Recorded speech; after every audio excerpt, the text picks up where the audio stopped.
Dit is een Rover P5. Nog een beetje duidelijker, het is een Rover P5B. 3,5 liter, in Engeland gemaakt, voor de Engelse markt gemaakt. Niet een auto die voor de Nederlandse markt is gemaakt. Dit is een echte Engelse auto, altijd in Engeland gereden en nu de laatste 10 jaar in Nederland. Ook als chauffeur van deze auto gebeurt het mij nog wel eens een keertje dat ik na het benzinetanken dus deze kant in de auto stap om weg te rijden. En ik merk dat het stuur dus aan de andere kant zit. Dat is een pijnlijke vergissing en dan doe je maar wat en dan niet hopend dat niemand het ziet en dat het heel gewoon is dat je even deze deur hebt geopend. Eigenlijk waren er in Engeland in de 60, 70 jaren van de vorige eeuw 3 merken auto's voor mensen die in goede doen waren. Je hebt natuurlijk de Rolls Royce voor de adel, maar ook voor Saoedische olie-sheiks, dat soort mensen. Voetballers, die reden in een Rolls Royce.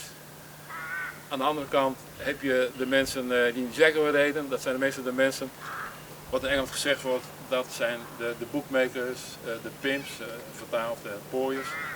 En dan, if you want really style and dignity and class, you choose a Rover.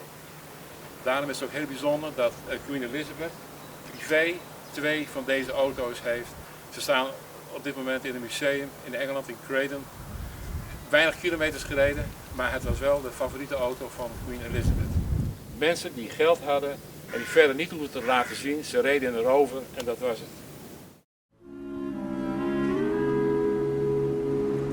There are some people whose motorcars must be British. Even the very best that Johnny Foreigner can make simply won't do. These days the choice is between Coventry or Crewe, a Jaguar or a Rolls. But back in the 60s, Jaguars were the domain of spivs, crooks and bookmakers. For nearly 15 years, the Rover P5B was the official transport of the establishment. With a portly dignity and polished patriotism, it became the perfect motoring embodiment of governmental grandeur, which is why every Prime Minister, from Harold Wilson to Margaret Thatcher, was chauffeured round in a Rover. An official fleet of nearly 100 ebony black 3.5-litre saloons, some of them armour-plated, wafted Britain's ruling elite from summit to summit. And no matter what your political persuasions, Whitehall insisted you flew the flag with a Rover P5B. Deze auto is gemaakt in een tijd dat de benzine nog niks kostte. Vandaar een motor van 3,5 liter met een gemiddeld brandstofverbruik van 1 op 4. Het maakte niet uit. Ook de mensen die erin reden maakte het niet uit wat de benzineprijs was. In deze tijd is het moeilijk om met zo'n auto te rijden. Moeilijk niet technisch, maar moeilijk voor de beurs. Voor de liefhebber, voor de mensen die bekend zijn in de auto's. Dit is een V8, een enorme motor. Gemaakt in Amerika.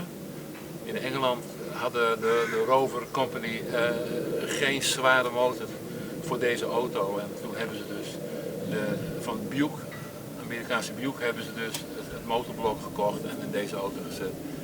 Vandaar de naam Rover 5B. Deze auto trouwens heeft een tijdje in Engeland gereden en daarna is hij in Schotland terechtgekomen. Vandaar ook de Schotse vlag die op het voorruit nog staat.